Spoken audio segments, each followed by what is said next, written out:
इसके बाद प्रवचन एक कबीर साहब के दोहे पर करूँगा।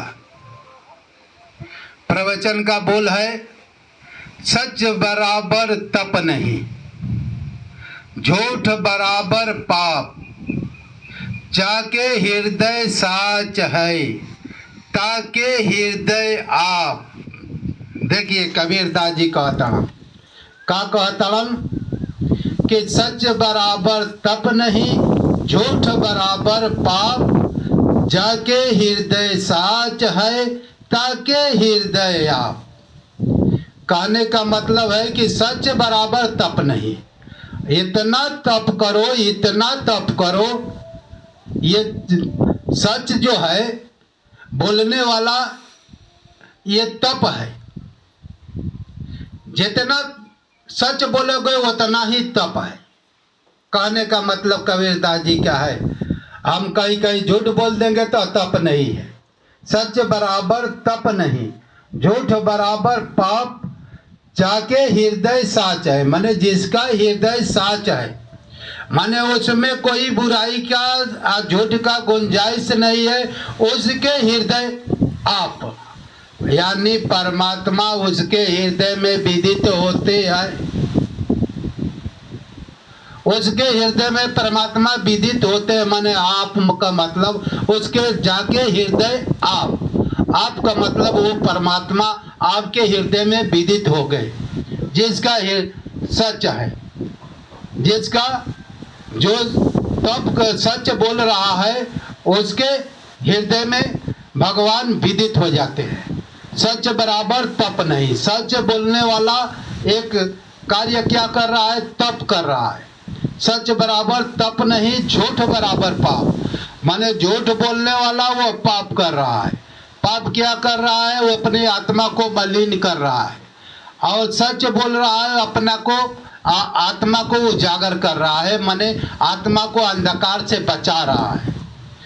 तो जब आत्मा को अंधकार से बचाओगे, सच बोलोगे, सच पर चलोगे, तो तप है, इससे बढ़कर तप नहीं है। आप ये कह सकते हैं कि भाई रावण भी तप करता था, मैं एक उदाहरण प्रतीत करता हूँ, लेकिन उसके हृदय में आप नहीं थे। हाय रावण भी तपस्या किया था कि नहीं किया था? हाय ब्रह्मास्त्र के लिए तपस्या किया था, पशुपात्र अस्त्र के लिए शिव जी की तपस्या किया था। तब भाई जो तपस्या करता है, सच पर चलता है, तभी तो तपस्या फलित होती है। तो रावण तपस्या उतना ही किया था कि उसका कौन चीज आ जाए, हमारा ये पशुपात्र अस्त्र आ जाए, चंद्र हस्त खड़ग आ जाए। मैंने खड़ग का मतलब वो एक शस्त्र होता है, बहुत भयंकर शस्त्र होता है, उसे खड़ग कहते हैं। और पाशुपात अस्त्र वो भी भयंकर अस्त्र होता है, अचूक अस्त्र होता है। इसके लिए वो शिव जी को तप करता था, तो तप कर कर उसे प्राप्त कर लेता था। प्राप्त कर लेने के बाद उसका तप नष्ट हो गया। हाई आपने धन कमाया, उस धन से आप बिल्डिंग बना लिया, तो आपका धन नष्ट हो गया कि नहीं हो गया? नष्ट हो गया ना। मान लीजिए कि हम खूब पैसा कमाए, खूब तप कमाए, और कमा कर उसका हम बिल्डिंग बना लिए, तो क्या हो गया कि आपका धन नष्ट हो गया कि नहीं हो गया? क्या बिल्डिंग भर रह गई? उसी तरह से रावण क्या करता था, तप करता था, पशुपात अस्त्र के लिए तप किया, और तप कर कर उसका का क्या पाया, पशुपात अस्त्र पाया तप कर कर। तो उसका जो धन इकट्ठा हुआ, पैसा खूब कमाया था, माने पुण्य खूब कमाया था, वो नष्ट हो गया, और चंद्रहस्त का खड़ग से भी नष्ट कर दिया। इसके बाद ब्रह्मा जी का तपस्या कर ब्रह्मा जी का तपस्या कर ब्रह्मास्त्र को प्राप्त किया। तो जिसे जो भी पुण्य कमाए, पुण्य एक है, धन है, भाई हर व्यक्ति का पुण्य क्या है? आप लोग सत्संग सुन रहे हैं तो आपका पुण्य हो रहा है, तो वो धन हो रहा है, और इस धन को आपने बाबा से अपने कार्य के लिए मांग लिया तो आपका धन खत्म हो गया। समझ रही है कि भाई बाबा हमको हमारा पतो का लड़का हो जाए, हम आपकी भक्ति करता हूं, तो भाई उसमें नष्ट हो गया। ठीक ना? नष्ट बाबा की भक्ति करने वाला का नष्ट नहीं होता है, वो तो भाई अलग भक्ति है, वो हठ भक्ति है। लेकिन सदगुरु भक्ति में नष्ट नहीं होता है, क्योंकि सदगुरु ऐसा होता है कि भाई उसके पुण्य फल को नष्ट होने नहीं देता, क्योंकि सदगुरु का मुख्य लक्ष्य होता है कि भक्त परमात्मा की प्राप्ति की ओर चले, और परमात्मा की प्राप्ति के लिए वही जाता है जिसके पास पुण्य होता है। अब जब सदगुरु शरण में है, आपका पुण्य नष्ट हो जाए तो आप परमात्मा की प्राप्ति की ओर नहीं जा सकते हैं। इसलिए सदगुरु अपने तरफ से आपकी मनोकामना पूर्ण कर देता है, इसलिए आप निहाल हो जाते हैं और आपका धन बचा रहता है, जो पुण्य फल है वो बचा रहता है। सदगुरु भक्ति में ऐसा है। तो वो भी तो तप कर रहा था, तो भगवान श्री कृष्ण गीता में कहे हैं कि तपस्वियों से श्रेष्ठ कर्मी है। आप देखिए भाई, तपस्वी को आप लोग सोचते हैं कि बहुत श्रेष्ठ है, लेकिन श्रेष्ठ उस तपस्वियों से श्रेष्ठ कर्मी है जो कर्म करते हैं।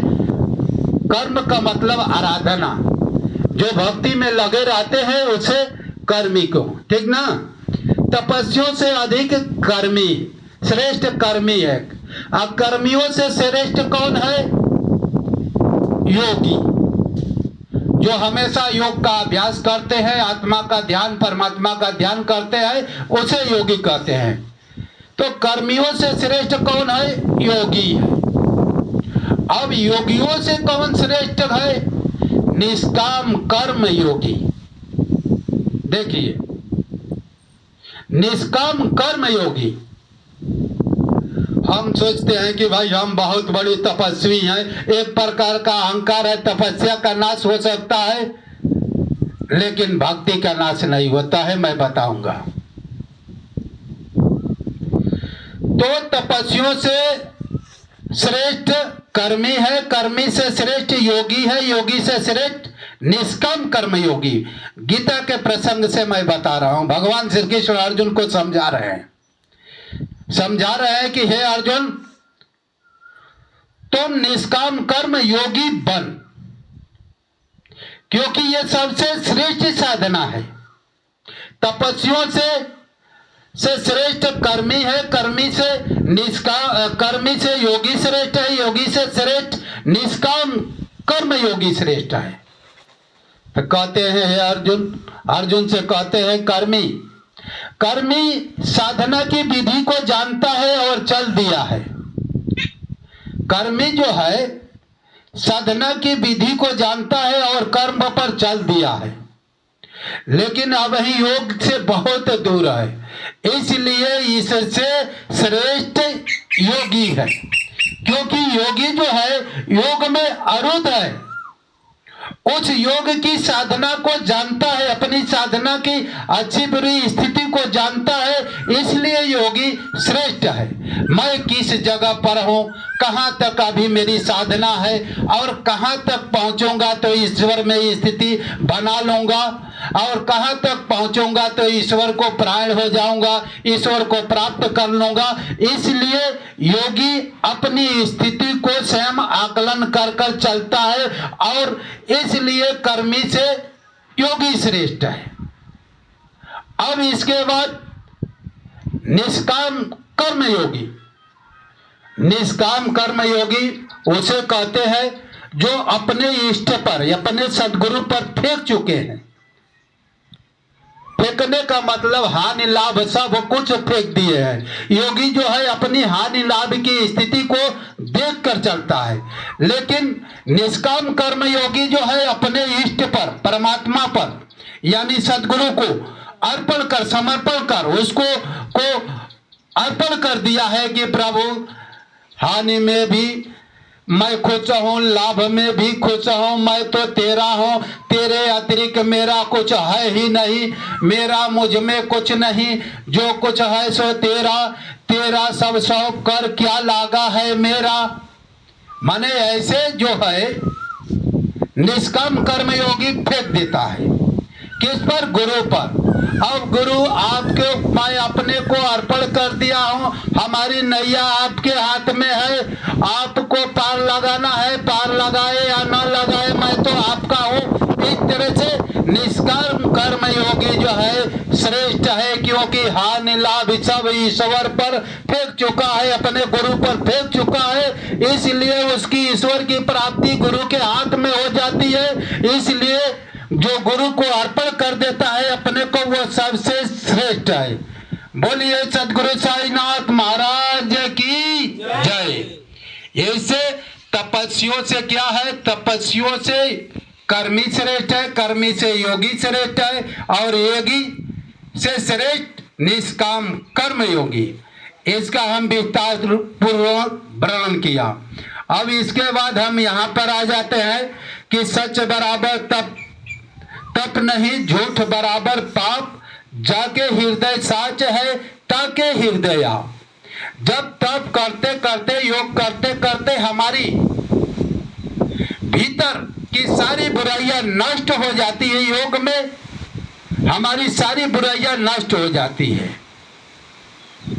बुराइयां रह नहीं जाती है, क्योंकि ईश्वर को दर्शन करते करते, ईश्वर की दिव्यता को ग्रहण करते करते प्रकृति की दिव्यता, प्रकृति की मलिनता नष्ट हो जाती है, और ईश्वर रूपी दिव्यता हमारे हृदय में प्रकट हो जाती है। उसी को कहा गया जाके हृदय साच है ताके हृदय, उसमें ईश्वर विदित हो जाता है, और विदित होकर योग में आरूढ़ होकर, निष्काम कर्म योग में आरूढ़ होकर आज साधक जो है परमात्मा में स्थिति बनाकर परमात्मा को प्राप्त कर लेता है।